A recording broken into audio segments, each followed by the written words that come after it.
This meeting is being recorded. Apparently you did. Okay. All right. Maybe mute yourself too. And now I will share. With any luck, you'll see a big PowerPoint slide. Ooh. Hey. All right. So I did indeed attend Hamvention this year. I had a great time. Trying to describe Hamvention in a 20-30 minute presentation is a little bit like trying to cram the Pacific Ocean into an 8-ounce glass. But I'm going to cover it from my perspective and tell you about the stuff I did, talk about some of the stuff I didn't do or didn't get to see. And hopefully if you've never been there before, hopefully you'll at least come away with the idea that you should go sometime, because I think everybody should. I know people that go every year. I know people that have been once, and that was enough. But everybody should go once, I think.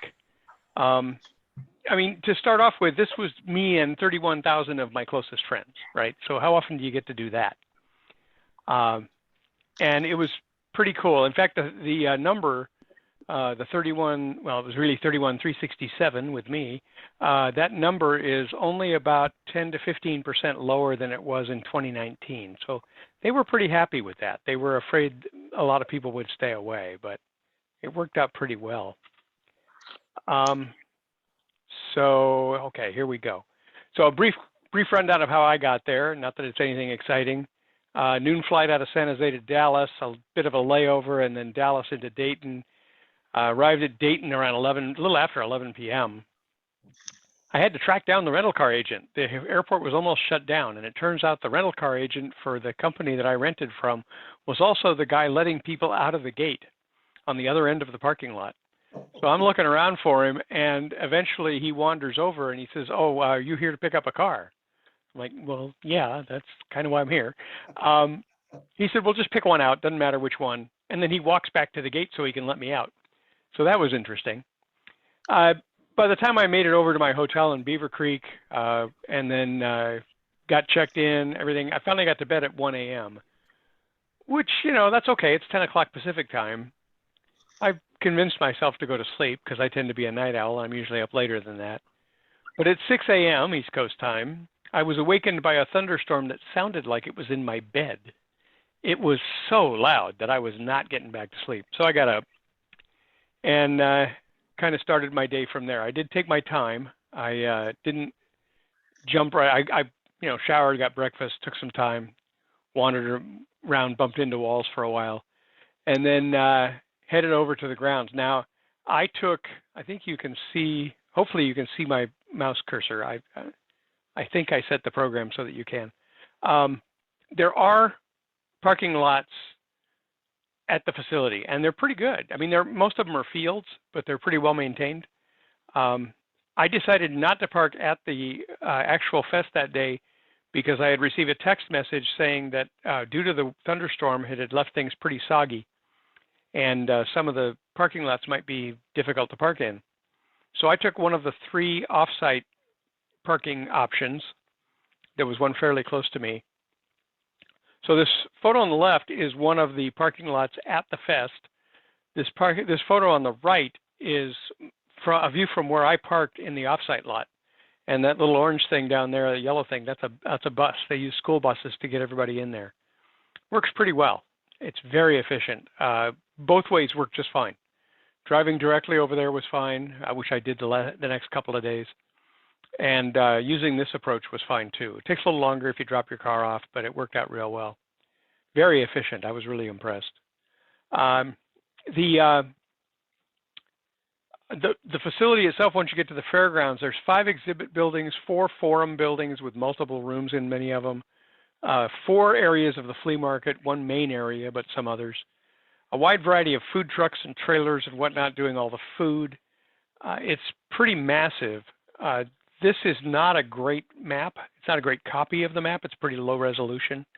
But this is a copy of the map that is in the program. I couldn't find one that was higher quality, unfortunately. But if we just sort of follow the mouse cursor, here's E1, 2, and 3 at the top of the picture. Those are exhibit buildings. And then there's also, here's F1 and F2 and F3. And I think that's F4 is out here. Those are all forum buildings. There's an E6 here, which is another open area for exhibitors. They're spread out all over the place. So E4 here is another exhibit building. And then you see here the racetrack. This is a horse track that is used during the fairgrounds, during the fair. This is the flea market. This is the main area of the flea market. There's also some people set up around the outer edges where you see the gray here. And over in this area, that's all flea market as well. So it's pretty massive. You can understand why there's 31,000 people in there. It's a pretty big setup. The picture on the left here is I walked into the grounds already. I turned around and pointed the camera back at the gate. So that's back towards the entrance, about 50 yards away. And facing forward, this picture is going into the grounds. So I'm almost into the main area at this point. And this panoramic shot at the bottom is the main open area of the fairgrounds. Lots of picnic tables in here. And as you get in a little bit farther, you start to see all the vendors with their food and whatnot. I did stop by briefly in the flea market area. It's massive. It's 6 or 7 aisles long, and it's the full length of the racetrack. So I never did this time around. I never did spend a lot of time at the flea market. I'm pretty sure you could spend the entire weekend there and never go into the fest at all and still not see everything. It's hard to describe how big this thing really is. I mean, you can walk it in 45 minutes, but if you really wanted to go through and look at stuff, you could be there for a couple of days. I was more focused on the main fest itself this year, so I didn't spend a lot of time, but this top picture on the right shows you how people are lined up. This is the racetrack, the ground you can see in the pictures, the racetrack. Again, same thing here. There's more people back here. So it's quite the facility and quite the setup. Well organized. The only problem they have is when it does rain, and it does because it's thunderstorm area, this can get pretty muddy. They lay down straw when they've had a good rain to try and make it less muddy. But if it's been raining at all and you want to go to the flea market, bring boots that you can, bring shoes you can wash off when you're done because they're going to get muddy. Quick side note, there was also a demonstration this year of MCOM vehicles. I was tempted to wander into this because I'm involved with MCOM with CAL FIRE. But I was afraid if I wandered in there, I'd never get out because I'd be too busy looking at all of it, so I didn't do it.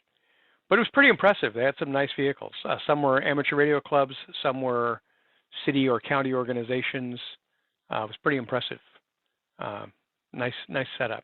But you could easily spend some time in there too if it's your kind of thing. So around 11:30, I finally got to my first forum.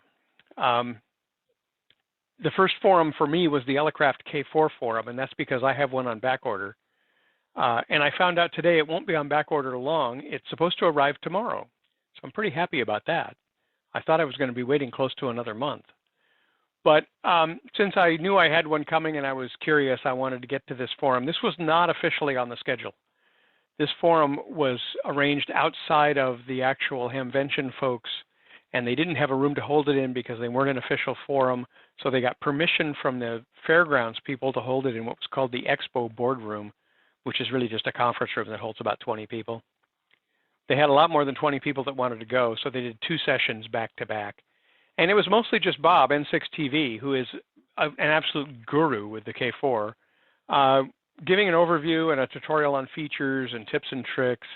For those of you that don't know, the Elecraft K4 is a new HF 6-meter radio that it's been out for over a year, but they've had trouble keeping up with production because of chip shortages and whatnot. They're cranking them out pretty fast now. And it is a radio that is built on a Linux box. So behind the curtain, there's actually a Linux computer inside there, inside the box. And as such, they've made the radio very programmable. It has some function buttons, it has memories and things, and you can write macros to do things. Bob, for instance, explained to us how he's programmed the memory keys that are on the front panel, there's 4 of them, to be the different modes for each band. So he can go to 20 meters, and if he pushes memory 1, he's in sideband. If he presses memory 2, he's in CW. If he presses memory 3, he's in FT8, so forth. And when you do that, it doesn't just change the mode of the radio. It sets the bandwidth of the pan adapter. It sets the amplitude of the pan adapter. It sets the power output of the transmitter. It sets all the filters. It does, you can program it to do all of this stuff with one button. So that's what this session was largely about. Ed Munns, W0YK, and Rick Tavin, N6XI were also there. They contributed. In fact, Ed Munns brought his K4. And Eric Schwartz from Elecraft showed up late and joined us as well. It was a good session. I was glad I made it to that. Next thing I went to was the antenna forum. The antenna forum they had set up as 4 people, each doing 30 to 45 minutes on a topic. The first speaker was Tim Jellison, W3YQ. He gave a fascinating presentation on tower climbing safety. He is a professional tower climber, does it commercially, also does it for hams, has been doing it for many years. He's almost as old as I am, so he's been around a while. And this is a picture of his body harness. This was one of the things he talked about. He says, you see people all the time climbing with just a belt. He says, and I used to climb with a belt. I did that. He says, but that's not the way to do it. He says, you climb with a belt and fall, and you're going to seriously injure yourself if you survive. So he described this harness that he paid $3,500 for, and all of the safety features on it. It's very fascinating. So it was fun to listen to him. He told how to do things right. He told some horror stories about how it doesn't always go right. It was good. Ted Rappaport, N9MB, talked about ways to improve the performance of vertical antennas. He focused a lot on short verticals. His whole shtick was, even if you live on a tiny lot, you ought to be able to put up a small vertical somewhere and run some wires through the grass for counterpoise. And so he talked about that. Frank Donovan, W3LPL, discussed 6-meter sporadic E, specifically to North America. And he said that because apparently sporadic E varies widely depending on where you live. I guess it makes sense, but I had never thought about it. And he also gave some descriptions about some 6-meter Yagis he built and how well they worked. And then Randy Hall, K7AGE, described the new station he built from scratch, and it's quite the station. It's a massive tower and antenna installation. And he spent a fair amount of time talking about how he didn't go for the biggest antenna possible. He did not go, for instance, for like a step IR with 3 elements or anything like that, because he lives in an area where the winds are just outrageous. So he talked about his selection process for the antenna that he used, and it was largely based on what would survive. So that was an interesting presentation too. That was the end of my forum excursions on the first day. I decided before I headed back to the hotel, I would spend a couple of hours and just run through the exhibits. So that was next. I ran quickly through the 4 exhibit halls. There's so many there, you can't possibly see everything. And I knew I was going to come back on Sunday and spend more time. But I wanted to use Saturday as kind of a way of running through the forums and seeing who was there that I might want to go back to and do more with the next day. I did run into a few vendors I knew well, and that was fun. And at one point, I almost literally ran over Jim and Wendy. Sorry about that, guys. We ran into each other in one of the exhibit halls, chatted for a bit. Saw them again later. I'll talk about that in a moment. And that was pretty much my day one at Hamvention. Except Friday night is the DX dinner, and I had to get ready for that. The DX dinner is held at the Marriott at the University of Dayton. It's a regular Marriott. It's near the university campus. And I did indeed run into Jim and Wendy there as well. I knew they were going to be there, actually. And we had a cocktail hour together and chatted a bit. This hotel is a nice hotel. I stayed at a Spring Hill Suites in Beaver Creek, which was fine. But this Marriott is sort of similar to the one that is host to Pacificon every year, if you want to think of it that way. It's laid out sort of similarly. looks like a nice hotel. I might consider staying there next time. A little farther away from the fairgrounds than where I was staying, but it was a nice place. There was not open seating at this dinner. They assigned you a seat, and when I signed up for the dinner, I didn't know who else was going to be there, so I told them to just put me at a table with fun people. They put me with the Central Arizona DX Association, our buddies from IDXC, which turned out to be a lot of fun. Had some nice stories, exchanged back and forth, and had a good time chatting with those folks. So that was fun. The speaker at the DX dinner was Dr. Scott Wright, K0MD. He presented the high seas of DXing, operating from the Caribbean, Chile, and China. And he did a really nice job. He travels a lot for his job and takes a radio with him when he goes. And so he's had some really interesting experiences.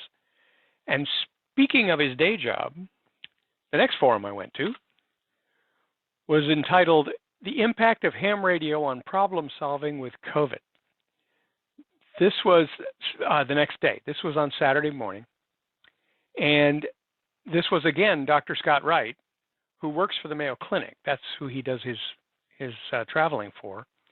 And Peter Marks, who is AB3XC and works for the Center for Biologics Evaluation on the FDA. Dr. Marks wasn't actually present there. He was available by phone. Dr. Wright was the moderator for the session. Dr. Marks is actually the architect behind Operation Warp Speed that developed the COVID vaccines. And so they didn't talk about the vaccine development. What they talked about primarily was their approach in developing the use of convalescent plasma. That's where somebody has COVID, they get better, they donate plasma, and that plasma can be given to somebody that currently has COVID and is battling with it, and the plasma helps them get better. They had to prove that that was going to work. It was more theory than fact when they started out, and they ended up trying to do a small trial. They ended up with a trial of over 100,000 people. And this session was largely about how they used some of the same techniques they use in problem solving in ham radio to problem solve this entire clinical trial. The session also does have some excellent information on the status of the COVID research as of the date of this presentation. A little bit about the vaccines, not only current, but also the long-term goals for what they're trying to do with vaccines. And it's just a fascinating talk by a couple of guys that know a lot about this stuff. This video is available on YouTube, as many of the Hamvention videos are, including the antenna forum that I talked about a moment ago. That's available on YouTube as well. And I highly encourage you to, if you're curious at all about how this stuff was developed and how they went about it, I would highly recommend you take a look at this presentation. It's quite well done. After that forum, I went on to the DX forum. As with multiple forums, the way they had laid them out is multiple speakers in one forum, and this was the same. The first part of this forum was about operating from Mali with Jeff Dorsey, TZ4AM. And then a rig in the box update by Greg Marco, W6IZT. The rig in the box update was fascinating. They have come a long way with this. I know it's a little difficult to see on this slide, but what I have there on the left is a cost comparison between people going to an island and a rib going to, or even several ribs going to an island, and having the operator stay offshore in a boat. And the cost savings is dramatic. They're already proving that it's feasible and it works. The current C6 AGU station in the Bahamas is a rib, and it's been active for some time and is operated entirely remotely. So it definitely works. The next presenter was on the Venezuela IOTA operation with Steve Romani, W4DTA. He had some interesting history with his operations in Venezuela over the years. And then an update on the DXCC program from ARRL. Bob Nauman, I think I'm pronouncing his name correctly, W5OV. really did a nice job. He had a very short presentation. I don't think it was more than 10 or 15 minutes, but he did a nice job of owning up to the fallacies and the shortcomings of DXCC, admitting that it hasn't been everything they've wanted it to be, asking for help in making it better. They are open to the idea of what should it be in the next century, and also letting us know that they are making progress. There is already an entirely new hardware design behind LOTW. It's been, you know, they jacked it up and put a new server under it. It's completely revised hardware-wise, and they're currently behind the scenes working on the end user interface. That's going to change over time too. So it was encouraging to hear that the ARRL is paying attention to all of this, and it's worth taking a look at his presentation as well, if you are so inclined. It was getting hot and muggy by this time, so I had to take an ice cream break. And I always get a kick out of this. These people were there the last time I was at Hamvention too. It's a local ice cream company. They have some great ice cream. It's really good. But you know, being in the Ohio area, I had to go for the John Deere green ice cream. It just seemed like it was the only flavor that was worth having under the circumstances. So that was pretty cool. And it's actually mint, by the way, but it's very good. Last session I went to on Saturday was the POTA forum, and I've never done a POTA activation, a Parks on the Air activation. I've talked to a few of them, you know, given them contacts, but I had no idea how popular it was. This room held hundreds of people, and it was standing room only. In fact, I was standing. I had no place to sit. POTA is a far more popular mode than I had any idea of, and it's quite the system. It's all online.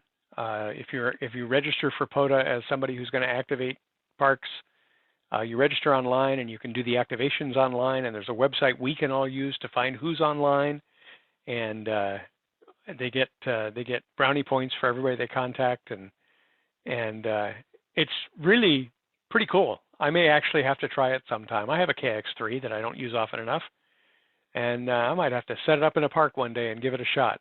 I learned a lot about the system, and I really enjoyed the presentation. So, as promised, I also did go through the exhibit halls on Saturday. I'm going to show you a series of pictures now of some of the guys that were there. Just keep in mind this is a small fraction of what was actually there. A lot of the usuals that you would expect. MFJ had a big presentation, a big area. US Tower had a little one, but they were there, Radio Waves, Cable Experts, RNL, Hamworld. Begali had a nice-sized area that they were set up in, and they were getting a lot of attention. Elecraft was, of course, there, and Flex Radio, the SDR kings at this point. And they had constant traffic through their areas. I'm going to make a little comment about this one. ICOM was there, of course, as was Yaesu. Yaesu and ICOM both had very large areas that were their own. This radio right here is not actually a radio in the middle of this picture for ICOM. This is actually a new 2 kilowatt amplifier that they announced several years ago and haven't been able to get out into the market. And the gentleman I talked with, actually the gentleman I talked with is right there behind the guy in the 13 t-shirt. I should have gotten his picture because I did not get his name. He told me that they haven't been able to ship this amplifier because it's not type accepted yet. It's not type accepted because they didn't get around to submitting it until just recently. And the reason for that was they had a line down situation in their commercial products. With the chip shortage, they didn't get hurt in their amateur products. They can ship amateur products, no problem. But they got hit in their marine, aircraft, and commercial radio products, not being able to ship because parts weren't available. And so in 2020, they pulled all of their engineering staff, including their amateur engineering staff, put everybody on those 3 product lines to make design changes to all of those commercial radios so they could produce radios without a chip shortage. And the reason it's a little hard to find an IC 9700 or a 7300 right now isn't because they don't have the parts. It's because they're busy making commercial radios to backfill those channels, and then they'll start making some ham stuff again. So I thought that was very interesting. He also told me, because they all talk to each other, right? He also told me Yaesu was not hit by shortages very much either, not at all that he knew about. So you can still buy Yaesu radios, but Kenwood was not even at the show. They did not come to Dayton at all this year, and according to the guy at ICOM, it's because they virtually can't produce amateur radio products right now because of the chip shortages. So they're hoping to come back soon, but they're really struggling, which I thought was interesting. And I'm sure it was just random. I don't think anybody knew what was going to be short. ARRL, of course, had a giant facility. They had a big chunk of one of the buildings, actually, with a bunch of different booths inside it. I would expect no less. And that was fine. They had lots of traffic. HRO had a very big area as well, as did Gigaparts. They both had a very big presence.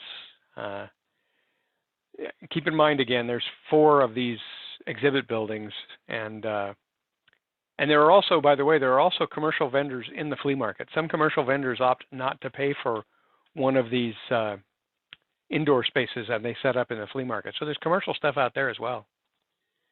DX Engineering had a really big space. They had an open floor kind of design, and so our buddies at DX Engineering, I think, were doing well. Quicksilver Radio was there. And if you needed antennas, this was the place to be that weekend. Here's Buddy Pole, Comet, Alpha, and Diamond, all with significant setups. And M Squared was also there, and the Mastrat folks with all of their guying and antenna hardware, mast hardware, was there. So it was real easy to find antenna stuff if that's what you needed. And then, if you had to power this stuff, right? So the wireman was there. If you needed wire for your dipole or you wanted to build a power cable or something, they were there. BioNO was there, and Batteries America were there. They were both very present. And again, this is a very tiny subsection of the vendors that were actually there. So that wraps up Saturday. I went back to the hotel, had some dinner, had a nice evening. And on Sunday wraps up pretty early. The fest officially ends at noon, but it seemed like a lot of people never came back on Sunday at all. Maybe they caught flights, maybe they got on the road early, I don't know. Also, the weather on Sunday morning wasn't great. There were some thunder showers and so even a threat of some rough weather, tornado weather. There was a tornado warning on Saturday afternoon, but it was a little ugly at times on Sunday morning as well. So some vendors were packing up as early as 10:30 a.m. A lot of things emptied out early. So as I mentioned, I attended a small portion of the forums, very small. There were so many that I didn't attend. And here's a partial list. This still isn't all of them. But these are all forums that went on Friday, Saturday, or Sunday at the Hamvention that I didn't even get to stick my nose into. So you can find something for just about anybody. If you're remotely interested in ham radio, you'll find something you'll be interested in. And then, as I said, let me reiterate, the forums from the Dayton Amateur Radio Association Hamvention are online. You can just search DARA Hamvention on YouTube, and a lot of them will come up. You can, if you want to make sure you get this year's, I think you can do DARA Hamvention 2022. I think that'll bring most of them up. And I noticed there's a lot of videos, of course, put up by individuals. This one was kind of fun. Sunday at Hamvention from the Ham Radio 2.0 channel, the guy that does this, it's a YouTube channel, and he does this, he puts out YouTube videos every week. He was there, and he did a walkthrough of the vendor areas on Sunday and interviewed a bunch of people. So if you're curious about what it really looks like live and in person, check out Sunday at Hamvention on YouTube, and you'll get to kind of walk around with him and maybe he'll talk to a few of the people, and it's a pretty good idea to get a feeling for what the exhibit areas are like when you're there. So to wrap things up quickly, I don't want to take too much time here.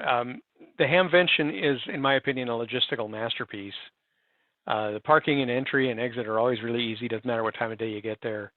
The lines got a little long for food at noon on Saturday, but it wasn't bad. It wasn't. You never walked up to a line and said, "Oh, that's too long. I'm not getting in it."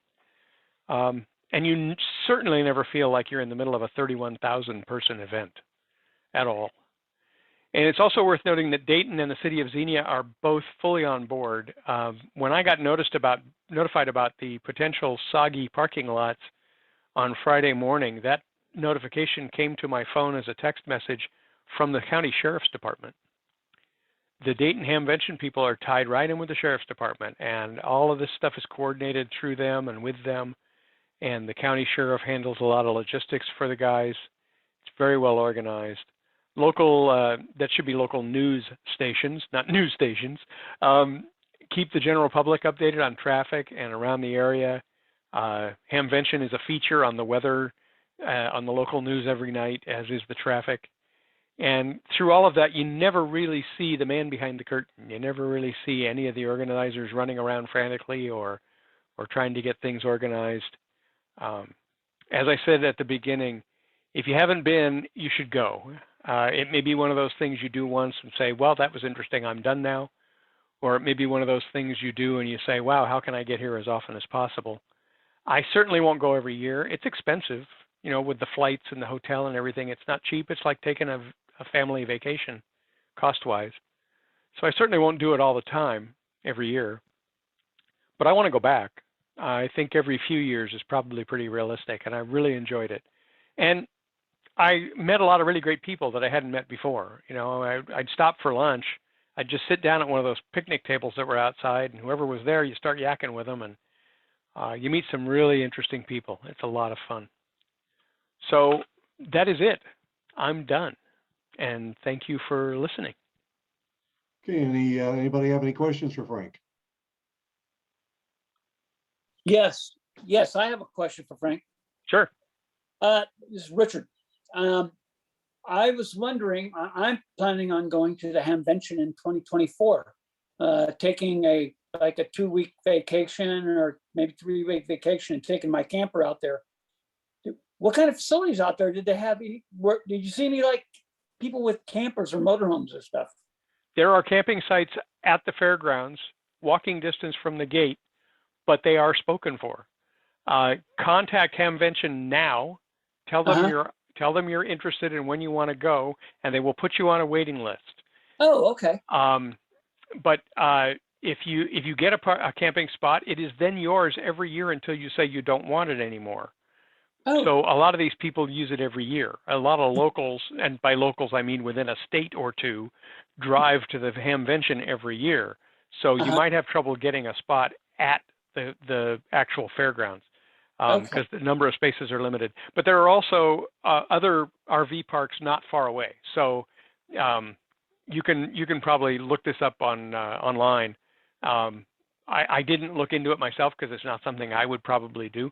But I do know from talking to other people that the sites at Hamvention are difficult to come by, but there are other locations not far away. Okay. All right. Thanks. Yeah. A comment, which is that in addition to being the home of Hamvention, Dayton is also the home of the Wright brothers and Wright-Patterson Air Force Base, which is the home of the Aviation Museum of the U.S. Air Force, which is one of the world's great aviation museums, with a lot of planes that really the unique surviving example is there. So if you, in the very unlikely event that you spend the week there and get tired of radio and want to spend a half day looking at airplanes, it's a fantastic museum. Yeah, as a matter of fact, that's on my agenda for the next time I go. I didn't get to go this time, but I'm going to do an extra day, maybe 2, just to be able to do the museum. You're going to need the whole day, not just a half a day. Yeah. Last time, 2019, it was Mike, Jim, myself went to the museum, and it was an all-day thing. I believe it. Wonderful museum. All right, any other questions? Do we want to stop the recording? Yes. Frank wants to stop the recording. Frank does want to stop the recording.